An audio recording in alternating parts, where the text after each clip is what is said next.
Good evening, everybody. My name is Kimberly Clinch, and I am the National Chapter Manager here at American Promise. And I am so excited and grateful for all of you who are on the call tonight.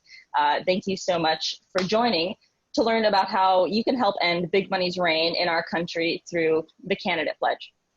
The pledge is a national volunteer-led effort to ask candidates, both challengers and incumbents, at all levels of government to sign a simple pledge saying that they support the amendment to limit big money and will continue to be a supporter in office. If you're new to American Promise, have maybe just heard about the pledge on last month's call with Nina Turner and Ro Khanna, you'll be hearing more about it. But in the movement to get big money out of politics, you could say the Candidate Pledge is where the rubber meets the road. It's about putting this issue, big money, and more importantly, the solution of a constitutional amendment on your ballot. And doing that by holding your candidates accountable. U.S. Representative Jim McGovern, he's a U.S. Representative from Massachusetts. He's a champion of this amendment in Congress. He joined our national call in January, right around the anniversary of Citizens United, and he said, one thing that really stood out to me, he said, the one thing that all of us politicians have in common is we all want to get reelected. If there's enough pressure and the incumbents feel the pressure that this will matter in the next election, that will sway them. So that's what the Candidate Pledge is about. It's about making your candidates answer the question so voters know what their options are. We often talk about the juxtaposition between, on the one hand, the widespread support that exists among voters for an amendment to limit big money, and on the other hand, the widespread feeling that nothing can be done. Now, if you're on this call, you know that that's not true, and your mission, should you choose to accept it, is to spread hope. Because while we are facing many, many problems right now as a result of big money in politics, we the people do still have the vote. And I know this most poignantly because of an example. Those of you who have been on calls before may have heard me point to this example as it is one I go back to for a feeling of hope. And it's the example of a small rural county in Minnesota, Wright County, where in 2018, 2 spots on the county council were up for election. Now, normally an election or a campaign for a county commissioner seat costs max $2,000. But Wright County, Minnesota is home to a landfill that in 2018 was owned by a company in Florida. And they wanted to expand that landfill, so they ran 2 challengers against the 2 incumbents. In races that normally would have cost max $2,000, the company poured $45,000 in. But bottom line, the incumbents still won. The people of Wright County won because they still have the vote. We all still have the vote, but it takes hope and awareness to use our votes to collectively win. And the Candidate Pledge is about both of those things. It's about getting the information so voters can be informed, and it's about spreading awareness of this amendment at this time when people are tuning in civically so that voters can be hopeful. Now, in many ways, pursuing candidates for the pledge can be easy. The pledge can be signed by candidates at all levels of government. Even if you're running for school board, your candidate and the office that you're running for will give you a platform that you can use at minimum to spread awareness of this amendment and, as I said, hope. Moreover, mayors, city councils, county commissioners can actually pass resolutions that call on Congress for this amendment, like 800 cities and towns have already done. State legislators can also pass resolutions, as 20 states have already done. And of course, at the federal level, your elected officials can propose and support, can introduce and support proposals for this amendment. Perhaps the difficult part about the pledge is remembering the importance of getting signatures from across the political spectrum. Voters across the political spectrum in America want this amendment, and it's one of the beautiful parts of this movement that we can come together in unity and care for people that we often disagree with. And so we owe it to all Americans to ask their candidates if they support this amendment and give them a chance to sign. And if your area just has pledge signers from one party, it makes it easier for corrupt politicians of another party to say that it's a partisan issue and confuse voters. So here to tell us about how to reach out to candidates, whether they are people you know or people that you often disagree with, is Ishwari Sollohub, leader of American Promise New Mexico, where she and her fellow members are candidate pledge champions. After collecting 15 candidate pledges in the 2017-2018 election cycle, they're already outdoing themselves in the 2020 cycle, having collected 25 signatures with 4 months of what will really be increasing public scrutiny in the election to go. So she's been in the trenches, learned by doing, figure out what works, and she's here tonight to share the inside scoop with us. And so with that, I'm happy to turn it over to you, Ishwari. Thanks, Kimberly. Thanks for that introduction. And thanks for mentioning hope and the cross-partisan part of this, because I think those are two really important pieces that sometimes don't get spoken about as much as they need to. So hi, everyone. Thanks for calling into this training. I'm super excited to share what we're doing in New Mexico with the American Promise Candidate and Elected Official Pledge. Now, some of you I know are familiar with the pledge, but others might be new to the pledge and even maybe new to the campaign finance amendment movement. So I hope this training provides each of you with something you can use to take meaningful action toward taking back our elections. That's what it's about. By the way, I have a habit of referring to American Promise as AP. So be forewarned, I will probably do that, and I hope nobody gets confused. Another thing I want to mention is that you'll be getting a recap of this call afterwards with links to the documents I'm going to cover, as well as some useful websites and emails. So don't worry too much about capturing all that. So since 2018, when we started promoting the pledge in New Mexico, we've learned a few things about what works. And those are the things I want to share with you. I'll be touching on the following items. Number one, figuring out who to approach. 2, tracking your efforts. 3, sending the pledge out to your candidate and making your ask. 4, walking your candidate through the process of signing and submitting the pledge. And then 5, following up. So the pledge, I'm going to share my screen right now. Uh-oh, I'm disabled. Kimberly, can you get me to be able to share the screen?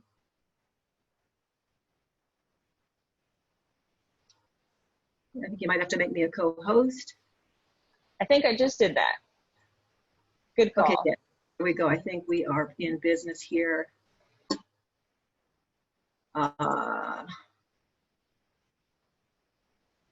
Okay, here's the pledge. I hope everyone can see that. So this is what it looks like, and it's actually pretty simple. And since it's really short, and since it's the theme, the whole point of this training is to get people to sign this pledge, I'm going to take a minute to read it to you, and please, read it along as well. I support amending the United States Constitution to guard against corruption and protect liberty, federalism, and the equal rights of free speech by limiting the undue influence of money in elections and government. I pledge to use my office to advance a constitutional amendment addressing the above issues through passage and ratification in effective ways, such as sponsoring or co-sponsoring bills, resolutions, or other legislation advancing proposal or ratification of this amendment, voting in favor of such bills and resolutions in committee, subcommittee, or floor votes, and publicly advocating for the necessity of this amendment. That's the pledge. It's pretty short and sweet. Then they need to put their name, office, political party, and then down at the bottom it shows that it can be submitted through this link online, or it can be submitted via an email. So I'm going to stop sharing this here. So as you jump into this pledge project, the first thing you're going to want to do is figure out who to approach, right? So I'd suggest doing it in this order. First, candidates you know. If you already have a positive relationship with any candidates or elected officials, definitely start there. Start with them. Taking advantage of existing connections is not only smart, You're also more likely to end up with signed pledges. Now, at this point, I want to put in a plug, just like Kimberly did, for the cross-partisan nature of this work. I think it's super important. If you're a politically active person, you may well have varying levels of positive relationships with many potential pledge signers. Some of them may be from across the aisle politically. Don't make the mistake of only approaching people who are on your side or in your party. There can't be an amendment until we have broad cross-partisan support. We need to approach everyone, but we particularly need conservative and Republican support on this. You know, the majority of Americans, over 80% by most studies, across all parties want this kind of reform. But politicians have hijacked the issue into a partisan issue on Capitol Hill, where at this point it's basically gotten stalled. So that's my little plug for being cross-partisan and maybe getting out of your comfort zone a little bit. So start by approaching candidates you know, and then the second group to approach is candidates you are a constituent of. People running for office are much more tuned in to potential voters, for good reason. We are a representative government. Approaching candidates and elected officials in your own district is just a really good idea. So how do you find the candidates? In many states, you can find them on the Secretary of State's website. You'll look for a tab that says elections or voting, and usually there's amazing amount of information on there. There are other useful websites as well for finding candidates. You can use ballotpedia.org, and then put in your state. And then for finding elected officials, you can use myreps.datamade.us. And again, those websites will be on the recap, okay, Kimberly? So the third group to approach, the third group of candidates and elected officials is basically everyone else. If you have the time and energy to reach out further than the candidates you know and the candidates in your district, consider reaching out to larger numbers of potential signers by sending group emails. You can make up one email for Democrats, one for Republicans, and maybe another one for independents or other parties. We haven't found the mass email approach to be the most effective, but a few signers have come in that way. So if you have the time and energy, it's not a bad idea to try that or to do that. So once you decide who you're going to approach, do some research so that you can personalize your ask. It's not necessary to know everything about the person you are asking to sign, but it is really important to know enough to personalize your email in some way. So I'm going to talk about that a little bit more in a minute. The next thing is tracking your efforts. We use a Google Sheets spreadsheet listing all the candidates and tracking who is approaching who. You want to make your pledge outreach as personal and positive as possible. So it's usually best not to deluge people with multiple random pledge requests from a lot of different people. So assigning candidates to volunteers is a good idea. At least that's how we've done it. The spreadsheet is really useful, and we use it not only to track who's approaching who, we also track contacts made, follow-ups that have happened, and hopefully signed pledges. So American Promise actually has recently set up a pledge database project to help chapters track pledge efforts. So if you want to get involved in that or see what that looks like, you can contact Azer Cole of American Promise, who many of you already know. Okay, so you're ready to reach out to your potential signer, or actually maybe reach out to a campaign manager or a staffer. Elected officials and candidates can be really difficult to reach sometimes. Staff are often much more accessible. Sometimes what I've discovered is talking to a staffer is actually a better idea than trying to reach the candidate, because they often have the job of vetting this kind of thing before the candidate or elected official even sees it. So think about looking up a staffer especially if it's a higher level candidate or elected official who would have a staff. Before you start, keep in mind one thing. Any candidate or elected official can sign the pledge completely on their own right now. And so I'm going to share my screen again and show you how they do that, just so that you have a sense of what their experience is going to be. Just a sec.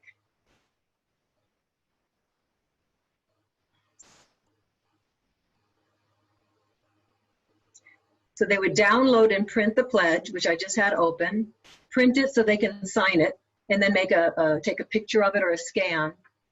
And then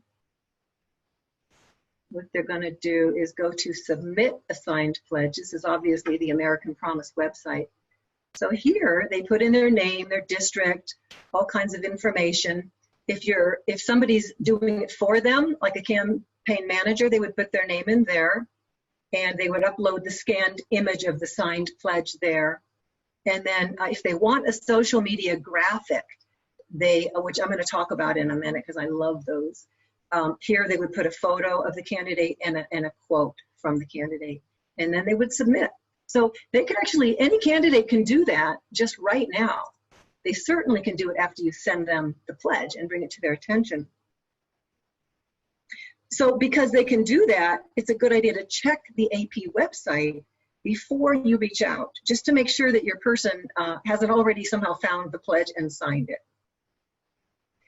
Now at this point, because of COVID, you're probably going to be reaching out to your potential signer by email.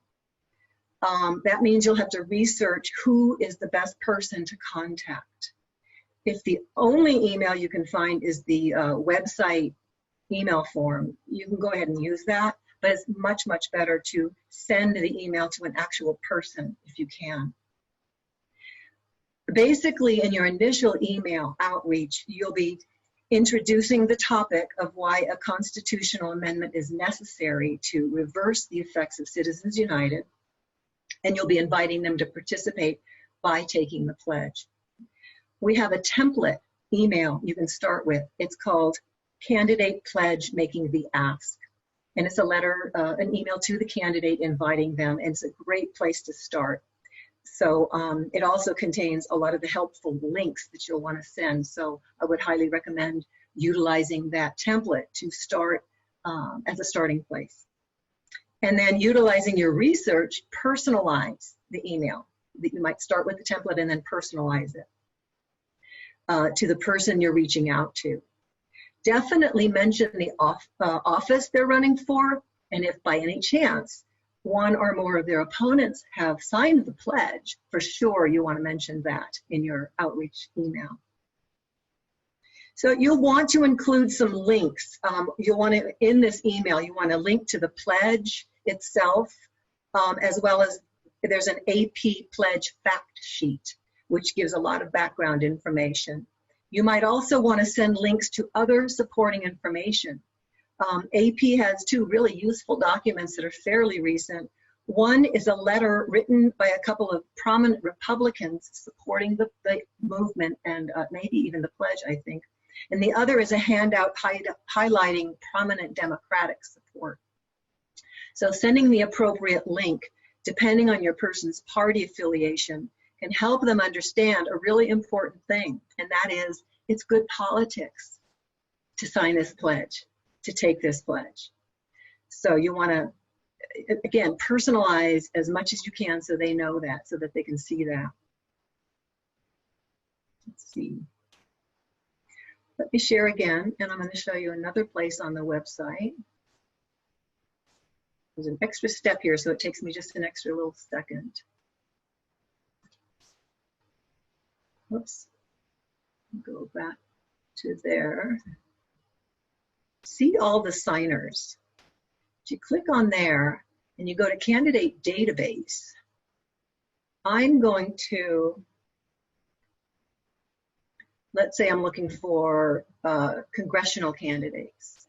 I'll click there, and then right here I can put in NM for New Mexico, and then it sorts by all the New Mexico signers. So I'm going to go back for a second, go to candidate graphics. This is what I love. All these graphics. These are what those graphics look like that I told you about. They're very impressive. So one thing that's not in that template is mentioning the pledge signers graphics. I would put that into your email and let them know about these. In a way, I think that the graphics are one of the, kind of the answer to what's in it for me. Because as you can see, they include a photo, and let's see, there's Elizabeth Warren right there. A photo and a quote, and they're just impressive. I think most people are kind of interested in having these. And so I think it's a good idea to point it out when you initially ask your candidate to sign the pledge. As I said, if any of your candidate's opponents, or as I prefer to say, fellow candidates, have signed the pledge, then I'm just going to scroll a little bit here so you see that there's lots and lots. You might see somebody from your state. So if any of your candidates' opponents have already signed, you definitely want to tell them about that.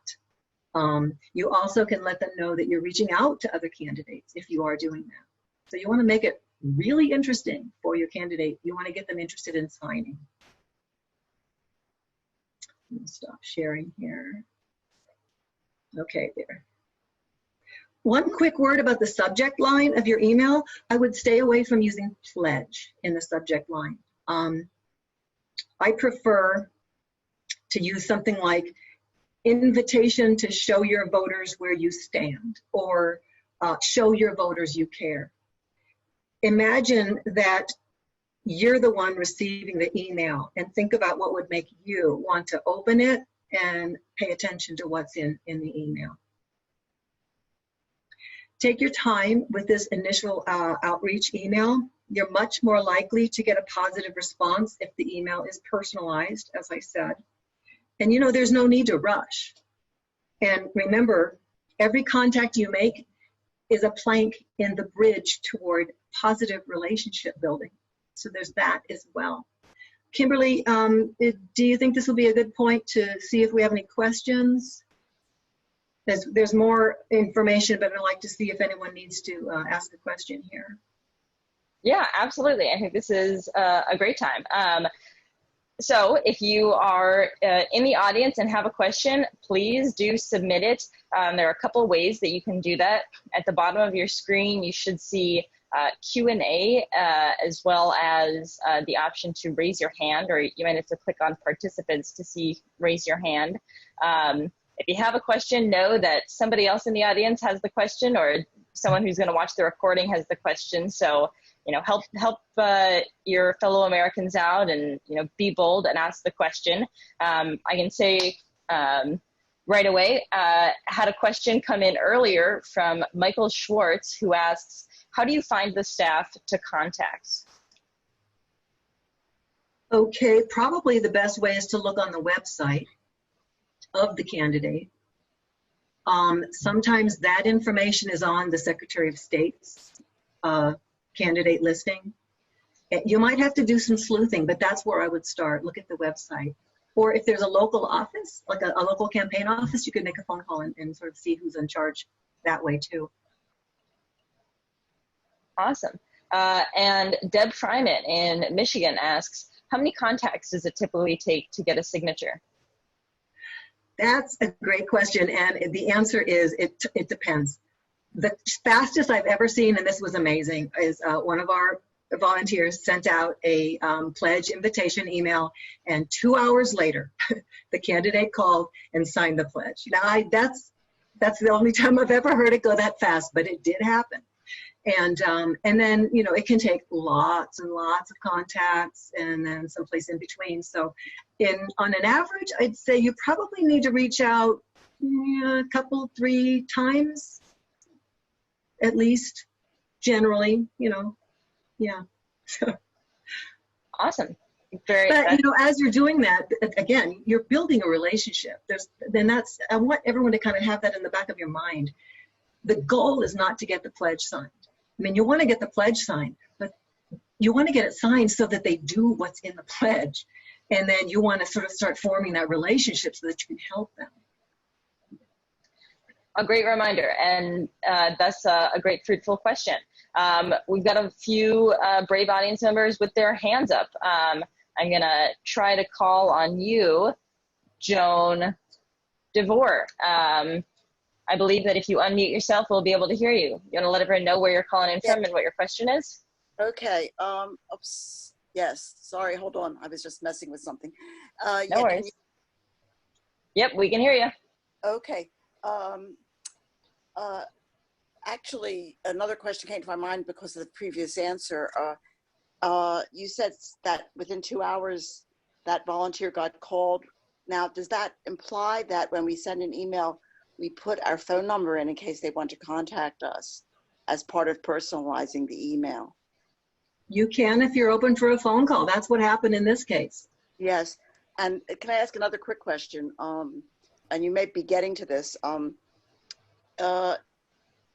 You may be getting to what we do when we get a pledge with respect to the AP pledge database, but it sounds like you also recommend, having your own local tracking going on, sort of maybe gathering more information about follow-ups and such before, and rather than depending totally on the AP database. That's going to be just the sort of the outcome being reported. Is that right? You know what I'm saying? I think I do, Joan. I don't know that I can speak for the AP database per se, but tracking at a local level is really great so that you have continuity. So you know what was the last thing you did, and you can really look like and in fact know what you're doing and be have that continuity. I forget the rest of your question. No, that was it. I will be getting to the rest of this stuff about how to submit and the graphics and all that stuff. Yeah, no, you answered my question because I can see the need to do some local detailed tracking that's not going to be necessary to put into the AP database. Awesome. Another great question, Joan. Thank you. Thanks, Joan. Next up, Kathleen Smith.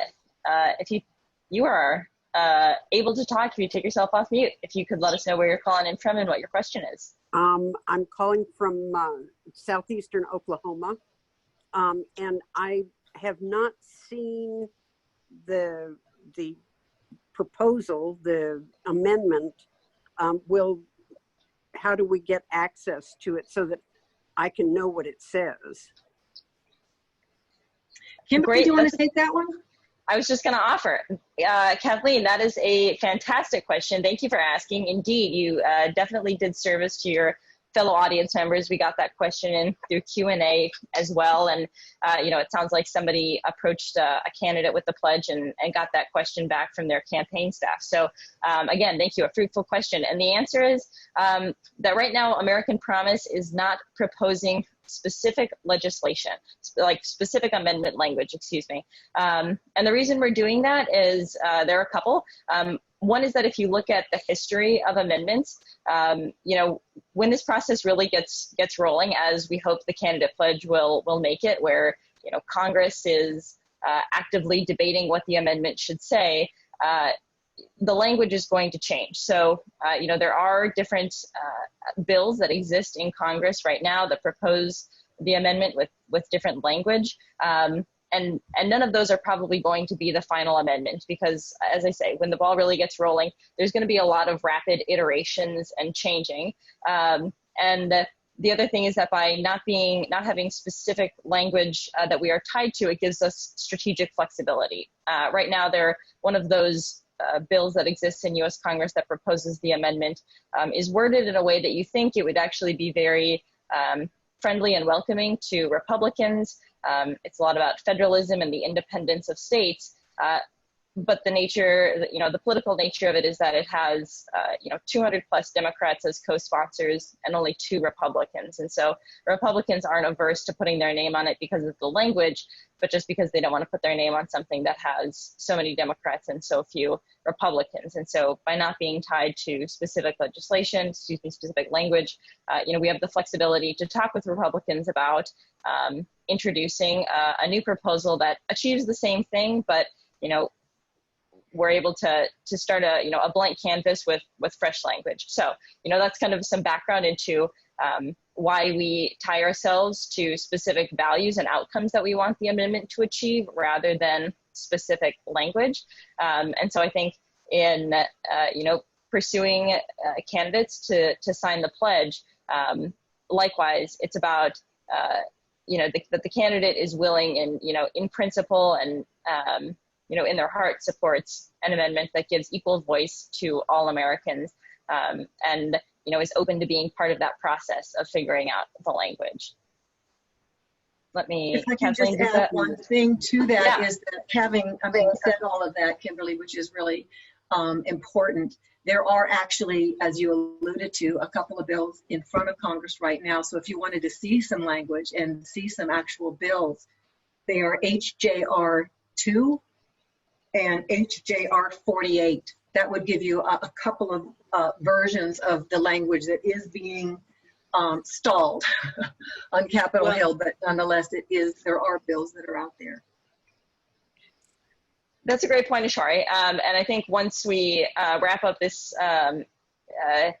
Q&A section, I can send links to those in the chat. So thank you, Kathleen, again, for that fruitful question.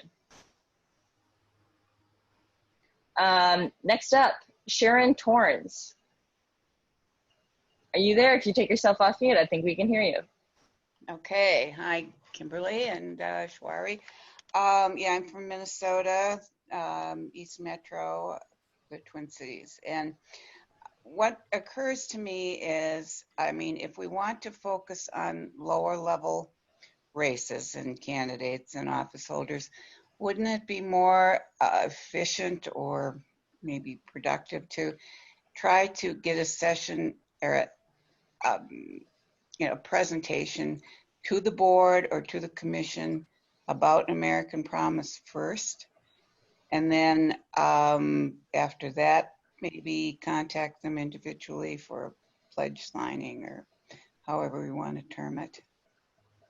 I'll take this one. So that they understand what we're going. So my answer to that question, and it's a great question, thanks for asking it, is yes, and both, and all of the above.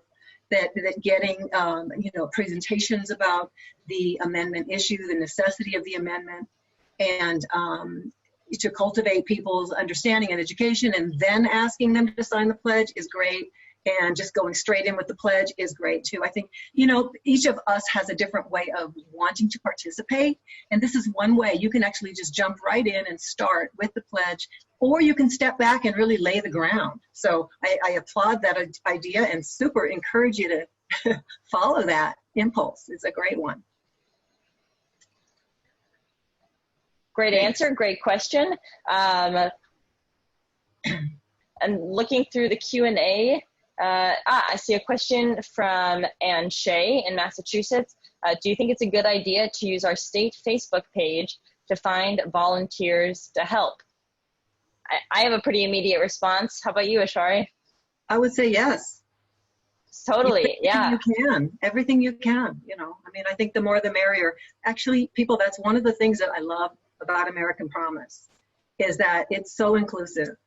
There really is almost always, yes, do that, unless there's a strategic reason not to, but absolutely. Bring in volunteers from wherever you can and find out what they want to do, and have that conversation and bring them in. Absolutely. And the other thought that comes to mind for me is also using your Facebook page to spread awareness among voters about who has signed the pledge. I think that's, something that those of us who are active in civics, often forget that there are so many Americans who, aren't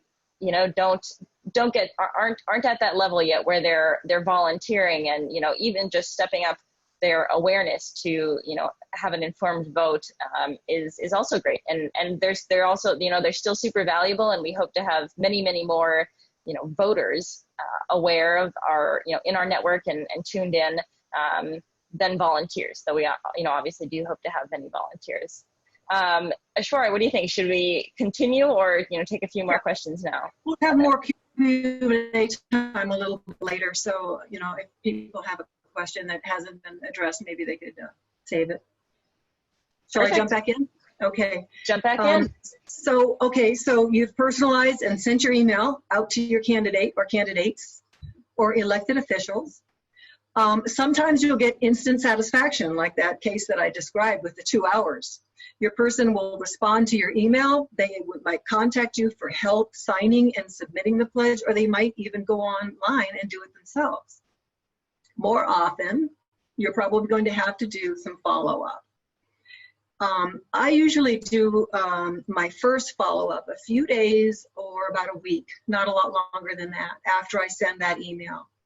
And remember I said it's a good idea to check the website and sort by your state to see whether your candidate has signed the pledge before reaching out to them.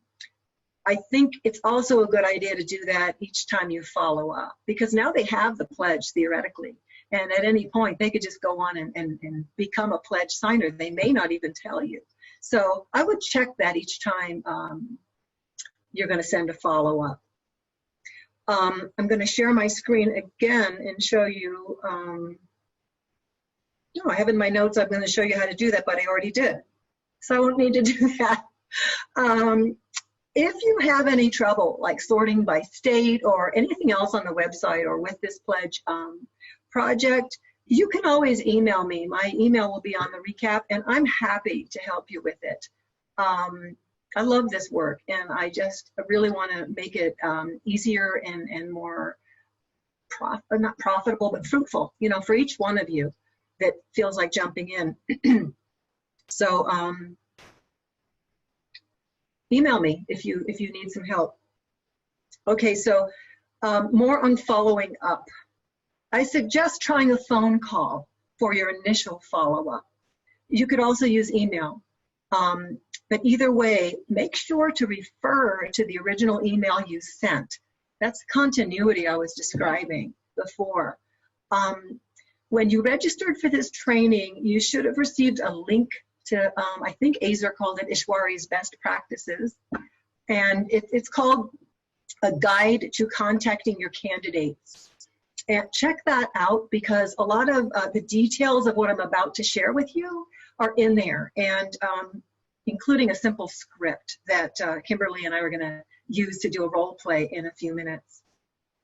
So obviously, every follow-up phone call or email is going to be different, depending on exactly where in the process you are with that candidate. Try to approach every follow-up with the intention of having a real conversation. I think that's important. These are people you're dealing with, individuals. If the person you reach doesn't know what you're talking about, it's possible. They may just not have even seen the email. You'll want to tell them a little bit about the pledge and let them know that you'll send a follow-up email with all the details. Check to see whether they are the person that you should send it to. They may say, no, send it to so-and-so. And then make sure you get contact information so that you can continue with your follow-up. If they are interested but not ready to sign yet, you have a great opportunity. Ask them if there's any way you can be helpful. You can offer to send them more materials. Remind them that signing the pledge is a great way to let their voters know they care about representing them. There are some good talking points in the handout that I mentioned, Guide to Contacting Your Candidates. It's good to have that handy when you are on that phone call. It also has some suggestions for how to handle tough questions, which you could get. Basically, the truth is no one knows the answer to every question. So if you're asked a question you're not sure about, don't worry at all. You can turn it into a great opportunity to call them back and have another contact. So you just tell them that you're not sure how to answer their question, but you'll be happy to get back to them, look into it and get back to them, and then make sure you do that. And you know, there are tons of resources on the AP website. If you go to the main website and click on the resources tab, it opens up a wealth of material. And if there's time in the training here tonight, I might kind of show you some of that, but there's just a lot of information available for handling those tricky questions and getting back to people.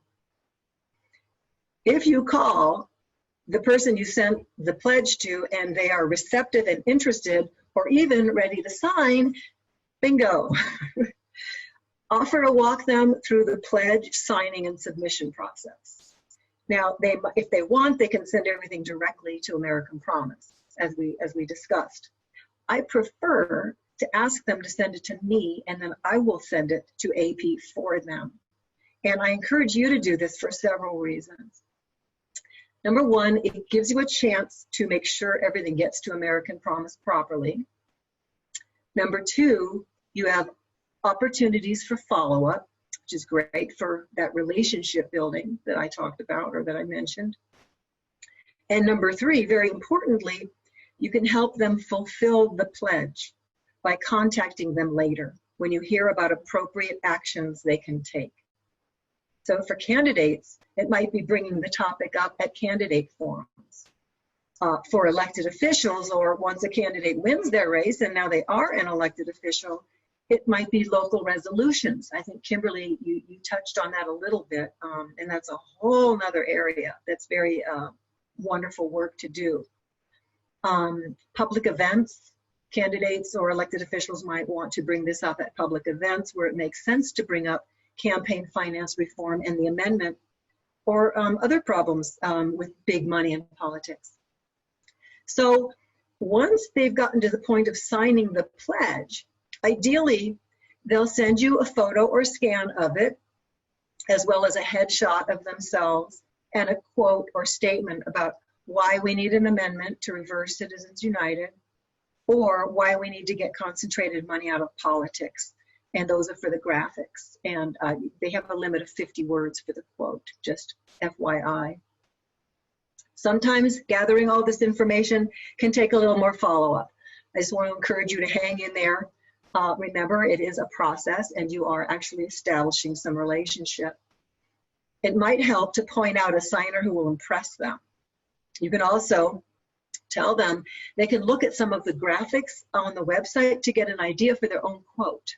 I've had a number of people say, well, what should I write? And I'll just say, well, there's a lot of graphics on there. See what other people have said. And so remember, you want to keep track of any follow-up attempts so that your outreach and your follow-up has continuity. So don't forget to do that anytime you have a contact with any of these people. Once you have everything together, email it to pledge@americanpromise.net. That'll be on the recap. And then keep checking the AP website to see when the graphic shows up. And when it does, alert the candidate and or their staff person and include a link to the graphics page so they can see what it looks like and download it from there. You want them to see that graphic. If they submitted everything directly to American Promise, they'll probably receive that graphic in an email directly from AP. But it's still good to track when it shows up on the website so you can contact them. It's another opportunity to talk up the movement. Tell them how glad you are that they're on board. As you can tell, part of this work is laying the ground for future work with these people who are stating that they really support the movement. So until your candidate has signed the pledge, keep following up. I would suggest about once a week if you can. Maybe, you know, less than that if you just don't have the time, but don't let too much time go by in between. Always be courteous, helpful, persistent. Try not to get discouraged.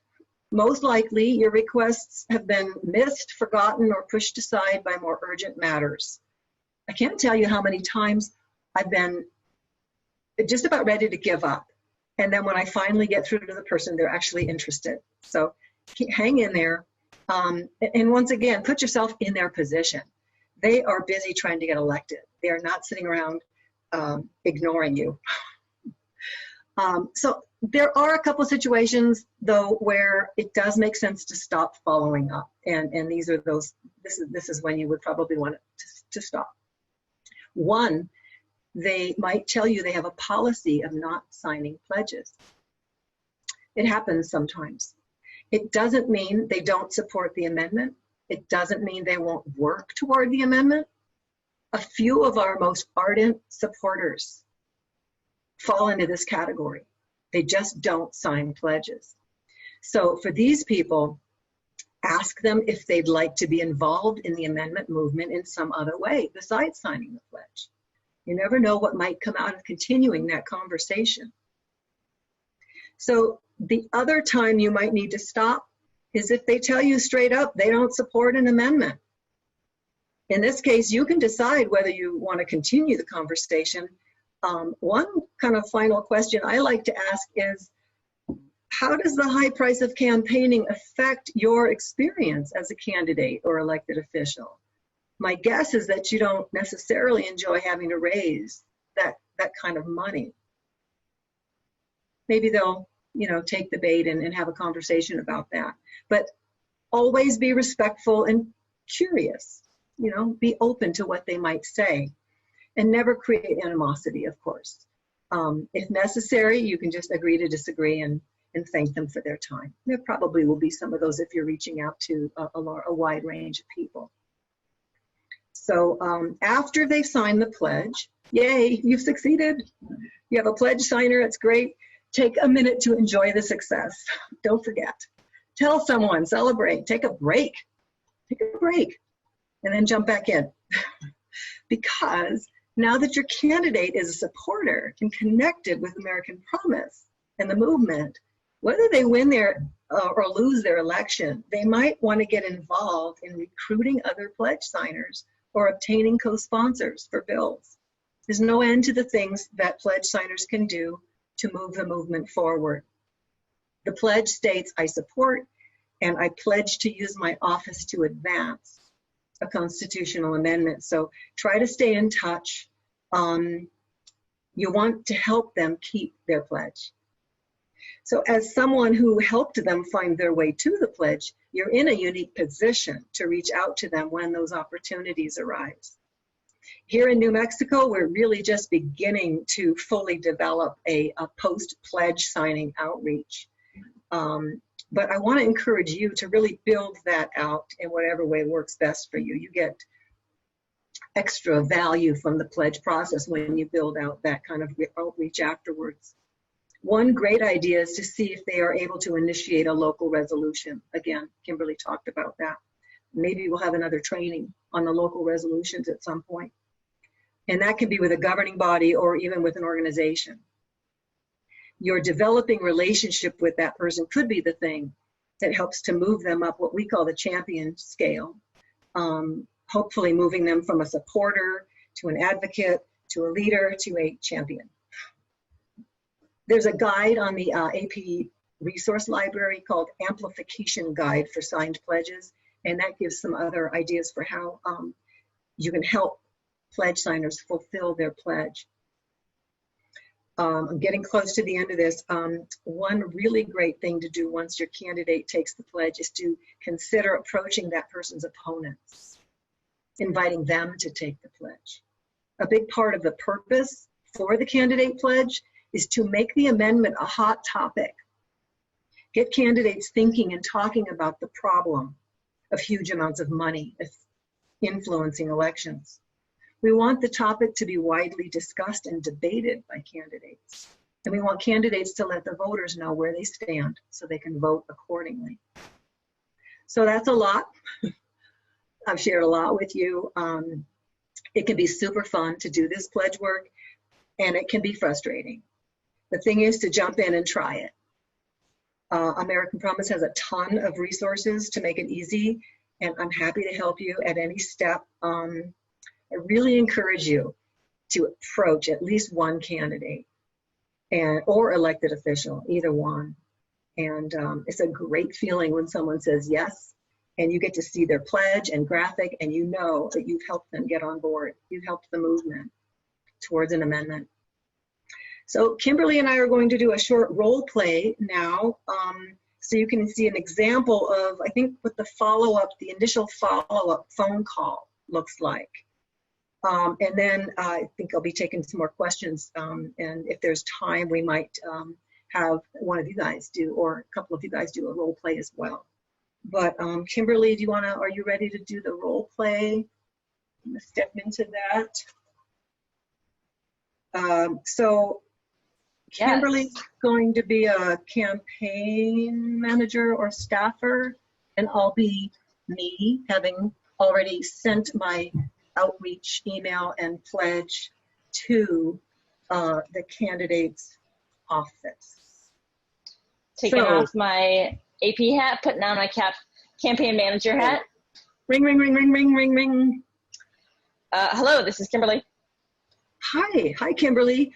My name is Ishwari, and I sent an email to candidate Brown on July 9th. And in that email, it offers an easy way to let voters know that she supports cleaner campaigns and elections. Did you happen to see my email? Hi, Ishwari. Thanks so much for following up.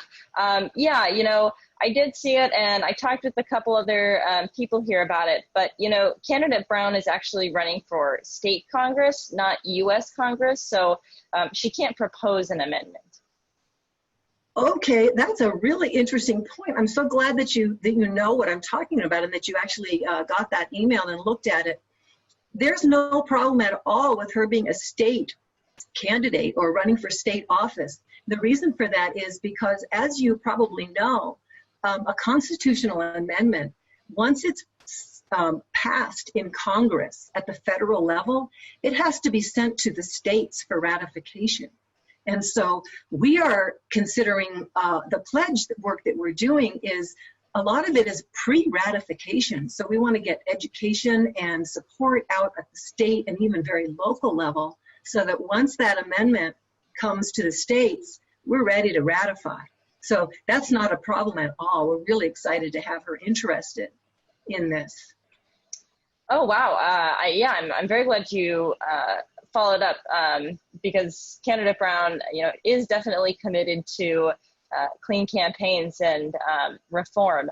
It sounds like I should check in with our campaign attorney to make sure, and signing a pledge is an important thing. While candidate Brown is definitely on board, we definitely want to make sure that if we're signing a pledge, she knows exactly what's entailed there. I don't have the pledge in front of me. Could you tell me more about what is specifically being pledged to, and who else has made this pledge? I'd be happy to do that. The pledge is actually quite short, and I can read a couple of the lines to you, and then I can direct you to, well, actually, why don't I share my screen with you, assuming we're on a Zoom call or just a phone call. So the pledge basically says, I support amending the U.S. Constitution to guard against corruption and protect liberty, federalism, and the equal rights of free speech by limiting the undue influence of money in elections and government. And it goes on to say, I pledge to use my office to advance a constitutional amendment. And it gives a few ways that the candidate can do that. So the pledge is very simple. And I think it's great to run it by your legal department. Of course, she's going to want to make sure that it passes the, and then actually, since I'm showing you something here, I'll show you something that I think is exciting. And that is the graphics that pledge signers receive. Candidate Brown will get a graphic like this if she does sign. And you can see Elizabeth Warren, you can see a lot of high profile candidates there. And all pledge signers are offered the opportunity to have a graphic like this. So do you have any other questions, Kimberly, for me? After taking another look at it, this does sound like something that, candidate Brown will hopefully be able to sign. As I say, she definitely supports it in principle. So just preemptively, if you could tell me a bit about kind of next steps moving forward. And, if you'll forgive me, my inbox is just a nightmare. So, I'm curious what we can do to make sure things don't fall through the cracks. Well, given what you've said, what I think would be the best thing is if you can keep following through and get a pass with the legal department, make sure that it's okay with the campaign for her to sign this. Go ahead and have her sign it, and you can get back to me, or I can get back to you in a couple of days or 2 or 3 days, and I can walk you through the process of how it goes to submit it directly, or you can just send all that material to me. But why don't I follow up this phone call with another email, Kimberly, and tell you exactly what to do next? That would be perfect. That would be perfect. Thank you so much, Ishwari. Okay, and it will be, the email would be coming from my name, Ishwari Sollohub, so that would be the thing to look for. I use my own personal email, yeah. Thank you, Kimberly. That's very exciting. I'm glad we had a chance to talk. I'm excited that the candidate is likely to sign the pledge. Me too. Thanks so much, and be in touch soon. All right, thanks. Beep. Okay. So, what is next? Do we want to do some more questions, Kimberly? Are there more Q&As showing up? Or yeah, cues? Absolutely. there have been cues that need A's. You know, both from as you were speaking, and then I'm also curious if people kind of having seen that role play, have feedback. If you want to nominate me for an academy in my theatrical performance, many thanks. But any questions about your own work, we'll also try to get to. Really, how much time do we have? I'm noticing that it's getting close to the hour. Yes, looks like we do have a couple minutes. I think we'll be able to address some of these questions.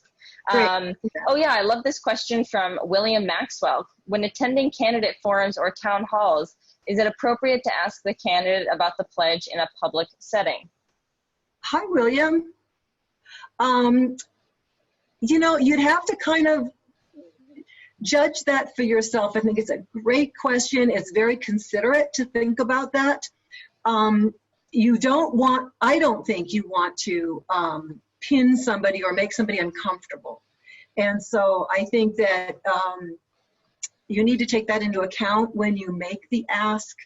If the opportunity exists to really open the question in a way that's going to be positive and instructive, I think I would say yes, go ahead and do it. But if you're concerned about the person being put on the spot, what I would do instead is to use that encounter to find out who in the campaign is the right person to talk to about this and get the contact information so that you can follow up afterwards.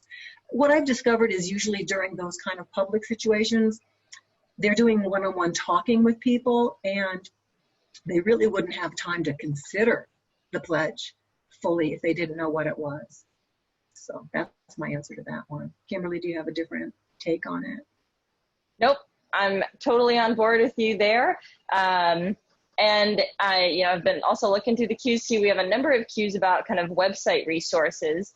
I sent out some links earlier. I'm going to send out one more right now via chat. So that was the link to the pledge signers page that Ishwari has been pulling up that's got the graphics on it.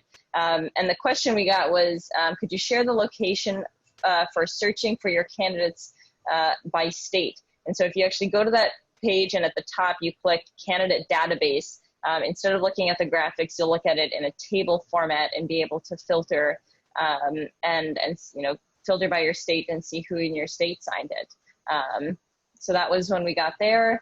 And the last question I think we'll get to is there any basis upon which to prioritize local versus regional versus federal folks? What do you think, Ishwari? Probably based on how much time you have. Again, I think I would probably almost always, if you know anybody or you have a connection with them, start there, whether they're local or federal or state. If, and in your district, that would be the next sort of level. I think all of the above. I mean, it really depends on how much time you have and how you want to approach it. Certainly, the higher the level, the better or the more impactful. If you could reach out to a member of Congress and get them to sign, that would be fantastic for the actual passage, of the amendment. But that ratification is also just crucial. So, and it's going to take a lot of education, and we want to keep this issue hot and relevant. So, any level that you can do is great. Totally agree. Couldn't have said it better myself. And that brings us to the hour, which is amazing. Time flies when you're having fun. Ishwari, thank you so much for sharing your expertise with us. Do you have any final words? Well, I have a couple of things. Just thank you. Thanks again for coming to this training, everyone. I so appreciate it. And I hope you've learned something useful. I hope you'll jump in. Pick a candidate, send them a pledge, follow up. You know, there are so many good things about doing this, and I invite you to step up and give it a try. And please remember, I'm happy to help at any step along the way. Send me an email. Please put candidate pledge in the subject line so that I see and know that your email is about this. And I'll do my best to get back to you. Thanks so much, and have a great rest of your evening. And thank you, Kimberly. Awesome. And, you know, I see in the comments coming in, people from the audience saying thank you. Glad that you guys found this helpful and informative, and sending all the gratitude back to you for taking the time to learn about this and then going out and making a difference. Yeah. Thanks, we got everybody. this, folks. Night. Night.